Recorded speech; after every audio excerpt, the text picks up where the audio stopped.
दोस्तों, आंध्र प्रदेश के विशाखापट्टनम स्टेडियम में आज माहौल किसी आम टी20 मैच जैसा बिल्कुल नहीं था। शुरुआत से ही साफ दिख रहा था कि टीम इंडिया सिर्फ खेलने नहीं बल्कि कीवी गेंदबाजों पर हमला करने उतरी है। रोशनी में नहाए मैदान पर अभिषेक शर्मा ने पहले ही ओवर में ऐसा गगनचुंबी जड़ा कि स्टैंड्स गूंज उठे। हर शॉट के साथ उनका आत्मविश्वास बढ़ता गया और कवर ड्राइव से लेकर पुल शॉट तक हर तरफ रन बरसने लगे। इसके बाद तिलक वर्मा क्रीज पर आए और अपनी शानदार टाइमिंग से न्यूजीलैंड की लाइन लेंथ ही बिगाड़ दी। कभी मिड विकेट के ऊपर से तो कभी पॉइंट के ऊपर से चौका। तिलक ने गेंदबाजों को सोचने तक का मौका नहीं दिया और फिर आए रिंकू सिंह। पहली ही गेंद पर और पूरा स्टेडियम झूम उठा। रिवर्स स्वीप, फ्लिक और लंबे हिट्स के साथ रिंकू ने बता दिया कि अब कोई राहत नहीं मिलने वाली। चौकों की इस बारिश में कीवी गेंदबाज पूरी तरह बैकफुट पर चले गए। फील्ड बदली, गेंदबाज बदले, लेकिन नतीजा वही रहा। तो चलिए दोस्तों, जानते हैं आखिर अभिषेक शर्मा, तिलक वर्मा और रिंकू सिंह ने कैसे न्यूजीलैंड के खिलाफ रनों की बरसात कर दी और भारत ने कितना विशाल लक्ष्य खड़ा किया। पूरी कहानी जानने के लिए वीडियो को अंत तक जरूर देखिए और अगर दिल से टीम इंडिया के फैन हैं तो वीडियो को लाइक, शेयर और चैनल को सब्सक्राइब करना मत भूलिए। दोस्तों, आंध्र प्रदेश के विशाखापट्टनम क्रिकेट स्टेडियम में आज जो माहौल बना वह किसी अंतर्राष्ट्रीय फाइनल से कम नहीं लग रहा था। हल्की सी ठंडक, आसमान में चमकती फ्लड लाइट्स और चारों तरफ गूंजते भारत के किनारे ये साफ संकेत दे रहे थे कि आज की रात सिर्फ एक टी20 मैच की नहीं बल्कि एक यादगार कहानी की शुरुआत होने वाली है। कप्तान सूर्य कुमार यादव ने टॉस जीतते ही पहले बल्लेबाजी का फैसला किया और स्टेडियम में मौजूद हर फैन समझ गया कि टीम इंडिया आज बड़ा स्कोर बनाने के इरादे से उतरी है। पारी की शुरुआत करने क्रीज पर आए अभिषेक शर्मा और संजू सैमसन। दोनों ने पहली ही गेंद से आक्रामक रुख अपनाया। पहले ओवर में संजू सैमसन ने कवर के ऊपर से शानदार चौका जड़कर खाता खोला। तीसरे ओवर में अभिषेक शर्मा ने रफ्तार पकड़ ली। जेकब डफी की गेंद पर उन्होंने पहले पुल शॉट से चौका मारा और अगली ही गेंद पर मिड विकेट के ऊपर से लंबा जड़ दिया।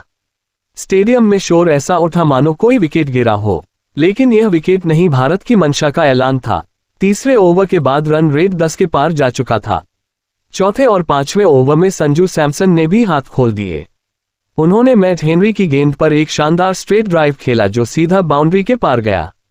छठे ओवर में अभिषेक शर्मा ने लगातार 2 चौके जड़े, एक पॉइंट के ऊपर से और दूसरा फाइन लेग की ओर। पावर प्ले खत्म होते होते भारत का स्कोर 78 रन हो चुका था और कीवी गेंदबाज पूरी तरह बैकफुट पर दिख रहे थे। लेकिन 7वां ओवर मैच का पहला टर्निंग पॉइंट लेकर आया। मैट हेनरी की एक सीधी गेंद पर संजू सैमसन चूक गए और गेंद स्टंप से जा टकराए। 41 रन बनाकर संजू पवेलियन लौटे। यह विकेट जरूर गिरा, लेकिन तब तक वह अपना काम कर चुके थे और टीम इंडिया को तेज शुरुआत दिला चुके थे। संजू के आउट होने के बाद क्रीज पर आए तिलक वर्मा। तिलक ने आते ही स्थिति को समझा। उन्होंने शुरुआत में सिंगल 2 रन लेकर अभिषेक को स्ट्राइक दी और ढीली गेंदों पर चौके बटोरे।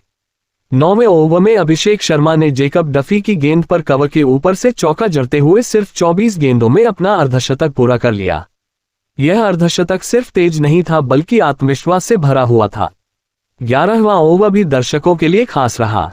इस ओवर में तिलक वर्मा ने पहली बार बड़े शॉट खेले। उन्होंने मिचेल सटनर की गेंद पर आगे बढ़कर लॉन्ग ऑन के ऊपर से जड़ा और अगली ही गेंद पर स्वीप शॉट से चौका बटोर लिया। इसी ओवर में भारत का स्कोर 150 के पार पहुंच गया और रन रेट लगातार ऊपर चढ़ता गया। 13वें ओवर में तिलक वर्मा ने अपने इरादे साफ कर दिए।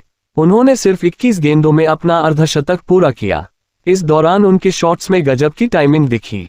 कभी पॉइंट के ऊपर से चौका तो कभी मिड विकेट के ऊपर से। अभिषेक और तिलक की जोड़ी ने न्यूजीलैंड की गेंदबाजी को पूरी तरह तहस नहस कर दिया। लेकिन 14वां ओवर एक और नाटकीय मोड़ लेकर आया। मिचेल सटनर की पहली ही गेंद पर अभिषेक शर्मा ने बड़ा लगाने की कोशिश की, लेकिन गेंद बल्ले से ठीक से नहीं लगी और वह स्टंप आउट हो गए। अभिषेक शर्मा ने 71 रनों की तूफानी पारी खेली जिसमें चौके की भरमार थी। स्टेडियम ने खड़े होकर उनके लिए तालियां बजाई क्योंकि यह पारी भारत की बड़ी स्कोरिंग की नींव बन चुकी थी। अभिषेक के आउट होने के बाद कप्तान सूर्य कुमार यादव बल्लेबाजी करने आए। आते ही उन्होंने सटनर की गेंद पर शानदार जड़कर अपने अंदाज में एंट्री की। पूरा स्टेडियम झूम उठा, लेकिन अगली ही गेंद पर सटनर ने बदला लेते हुए सूर्य कुमार यादव को बोल्ड कर दिया। यह विकेट अचानक आया झटका था, लेकिन भारत का स्कोर और मोमेंटम अब भी मजबूत था। इसके बाद फिनिशर रिंकू सिंह क्रीज पर उतरे। रिंकू ने आते ही जिम्मेदारी दिखाई। उन्होंने तिलक वर्मा के साथ मिलकर पारी को संभाला और फिर आखिरी ओवरों में आक्रमण शुरू किया। 17वें ओवर में रिंकू सिंह ने लगातार एक चौका और एक जड़कर दर्शकों को झूमने पर मजबूर कर दिया। 18वें ओवर में उन्होंने स्क्वायर लेग के ऊपर से ऐसा मारा कि गेंद स्टैंड्स में जाकर गिरी। तिलक वर्मा दूसरे छोर से कमाल की बल्लेबाजी कर रहे थे। उन्होंने गैप्स में शॉट्स लगाए, स्ट्राइक रोटेट की और मौका मिलते ही बड़े हिट भी लगाए।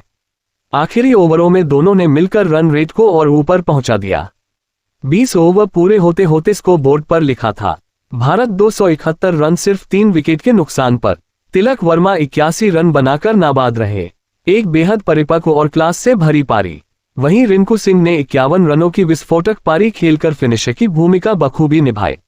यह पारी सिर्फ चौकों की कहानी नहीं थी बल्कि आत्मविश्वास, आक्रामक सोच और टीम इंडिया की नई टी20 पहचान का ऐलान थी। विशाखापट्टनम की यह रात लंबे समय तक क्रिकेट फैंस के दिलों में जिंदा रहने वाली थी। 272 रनों के बड़े लक्ष्य का पीछा करने उतरी न्यूजीलैंड की टीम की शुरुआत काफी सदी हुई और आत्मविश्वास से भरी रही। ओपनिंग के लिए क्रीज पर आए टीम सैफेट और डीवन कॉन्वर ने पहले ही ओवर से भारतीय गेंदबाजों पर दबाव बनाने की कोशिश की। दोनों ने स्ट्राइक रोटेट करते हुए और ढीली गेंदों पर चौके लगाकर स्कोर बोर्ड को तेजी से चलाया। पावर प्ले के 6 ओवर पूरे होते होते न्यूजीलैंड ने बिना कोई विकेट गंवाए 64 रन बना लिए थे और ऐसा लग रहा था कि यह साझेदारी अगर थोड़ी देर और टिक गई तो मैच भारत के हाथ से फिसल सकता है। लेकिन यहीं से मैच ने करवट ली। कप्तान ने गेंद थमाए हार्दिक पांड्या को और हार्दिक ने अपनी पहली ही स्पेल में मैच का रुख बदल दिया। एक तेज उछाल भरी बाउंसर पर टीम सैफेट ने पुल करने की कोशिश की, लेकिन गेंद बल्ले के ऊपरी हिस्से से लगकर हवा में चली गई और वह आउट हो गए। यह विकेट सिर्फ एक बल्लेबाज का नहीं था बल्कि न्यूजीलैंड के लिए तोड़ने वाला झटका था। अगले ही ओवर में भारत को दूसरा बड़ा विकेट मिला। जसप्रीत बुमराह ने अपनी सटीक लाइन लेंथ से डेवोन कॉन्वर को पूरी तरह चकमा दे दिया। अंदर आती गेंद पर कॉन्वर चूक गए और एलबीडब्ल्यू आउट हो गए। लगातार 2 ओवरों में 2 अहम विकेट गिरते ही न्यूजीलैंड की मजबूत शुरुआत अचानक लड़खड़ा गई। 10 ओवर के भीतर ही कीवी टीम 90 रन पर 2 विकेट गंवा चुकी थी और दबाव साफ दिखने लगा था। इसके बाद डरल मिचलर और मार्क चैपमैन ने पारी को संभालने की कोशिश की। दोनों ने समझदारी से बल्लेबाजी करते हुए सिंगल 2 रन लिए और कुछ मौकों पर चौके भी जमाए। इन दोनों के बीच लगभग 60 रनों की साझेदारी हुई जिसने न्यूजीलैंड को फिर से मैच में बनाए रखने की उम्मीद जगा दी। लेकिन यह उम्मीद ज्यादा देर तक टिक नहीं सकी। जैसे ही स्पिन आक्रमण की कमान वरुण चक्रवर्ती के हाथ में आई, न्यूजीलैंड की पारी ताश के पत्तों की तरह बिखर गई। वरुण ने अपनी रहस्यमयी गेंदों से पहले डिरिल मिचेल को फंसा लिया और फिर अगली ही गेंदों में मार्क चैपमैन को भी पवेलियन भेज दिया। लगातार विकेट गिरने से कीवी बल्लेबाज पूरी तरह घबरा गए। अगले ओवर में वरुण ने ग्लेन फिलिप्स और मिचेल सटनर को आउट कर न्यूजीलैंड को 180 रन पर 7 विकेट के स्कोर पर किया।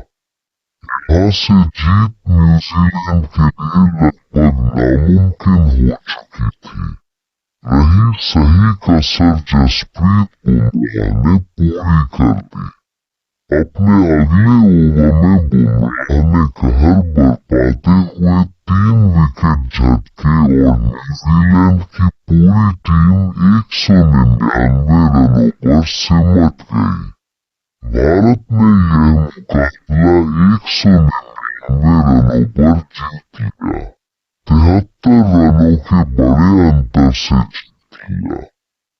यह जीत सिर्फ स्कोर के लिहाज से नहीं बल्कि गेंदबाजों के दमदार प्रदर्शन और दबाव में शानदार वापसी का